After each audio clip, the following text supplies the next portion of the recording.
3 years ago, my world collapsed. I was 15 when my mom died. Breast cancer stole her in months, like a thief in the night. I can still hear her laugh, warm and bright, echoing in our kitchen as she stirred her famous lasagna, her brown eyes crinkling at the corners. "Clean your room, kiddo," she'd tease, ruffling my hair. Then she was gone, leaving a house too quiet and a heart too heavy. I'd hold her necklace, a silver heart with a tiny rose, passed down from her grandmother. Feeling its weight in my palm, she gave it to me when I was 10, her hands warm as she fastened it around my neck.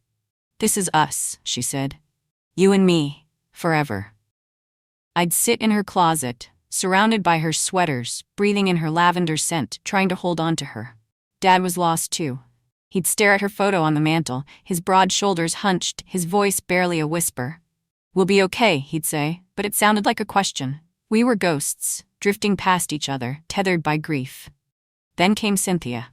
She arrived a year later, all sunshine and charm, 40, with a silky laugh and a knack for making Dad smile.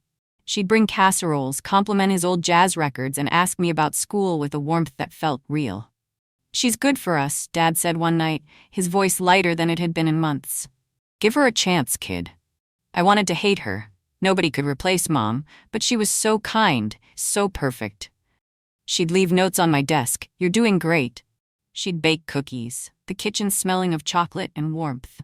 I let my guard down, hoping we could be a family again. 6 months later, they were married. Cynthia moved in, her heels clicking on our hardwood floors, her perfume overriding Mom's lavender. At first, it felt like a fresh start. Dad hummed again, his eyes bright. I thought maybe I could heal. I was so wrong. The first time Cynthia showed her true face, I was 16 eating cereal in the kitchen. Dad was at work. She walked in, her smile gone, her eyes cold as ice. "You're a slob," she snapped, her voice sharp enough to cut, spilling milk like a pig. I froze.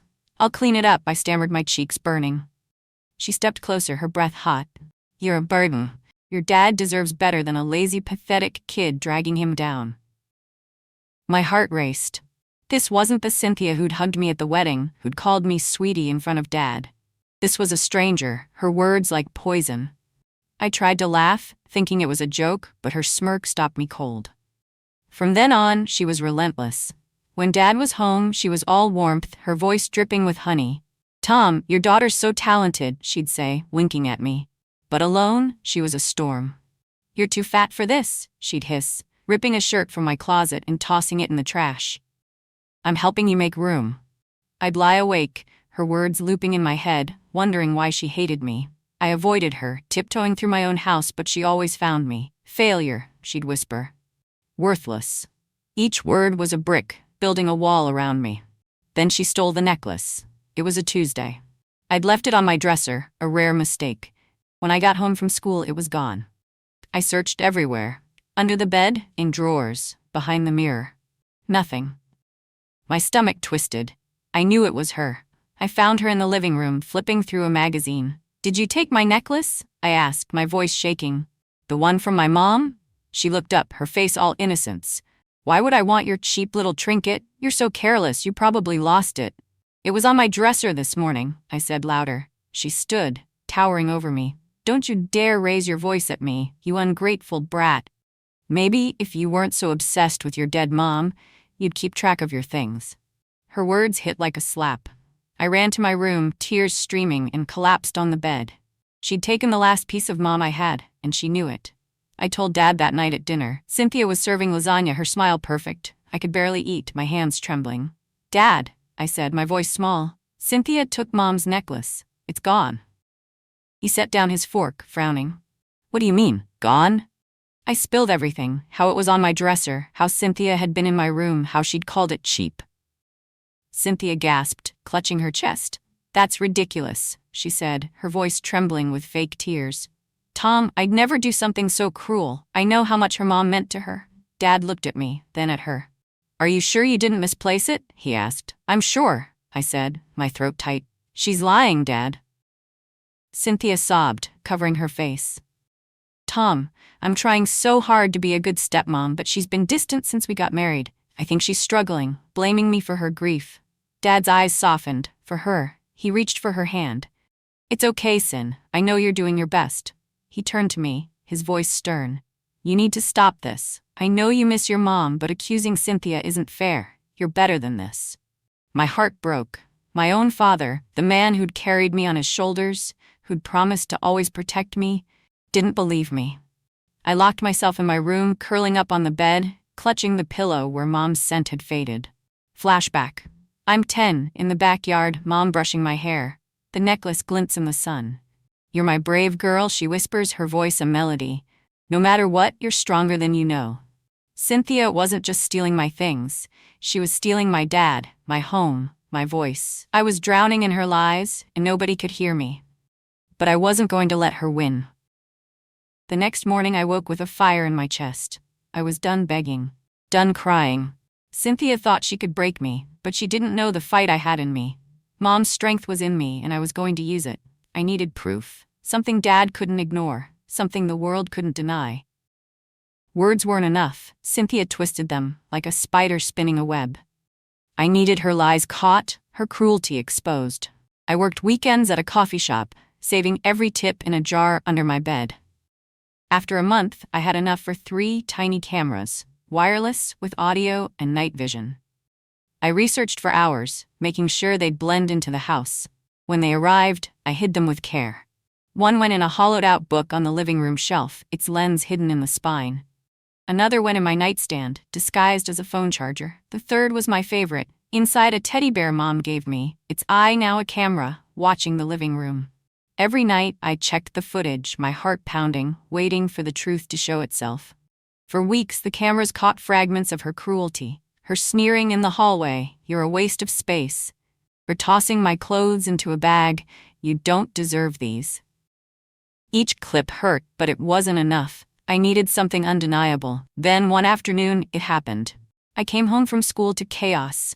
Dad was in the living room, furious, shards of an antique vase, his mother's heirloom, scattered across the floor. "How could you be so careless?" he yelled. This was irreplaceable. I dropped my backpack. "Dad, I just got home. I didn't do this." "Don't lie," he snapped. "Cynthia saw you rushing through here this morning, knocking things over. You've been reckless." I turned to Cynthia, standing behind him, her arms crossed, a smirk flickering on her lips. She'd done it, broken the vase and blamed me, just like the necklace. "I didn't do it," I said, my voice steady.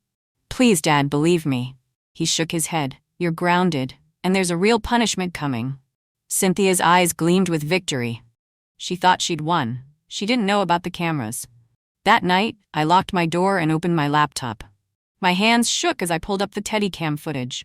The screen flickered, and there it was, truth, sharp and clear. Cynthia, in a silk robe, stumbling into the living room with a man I didn't know.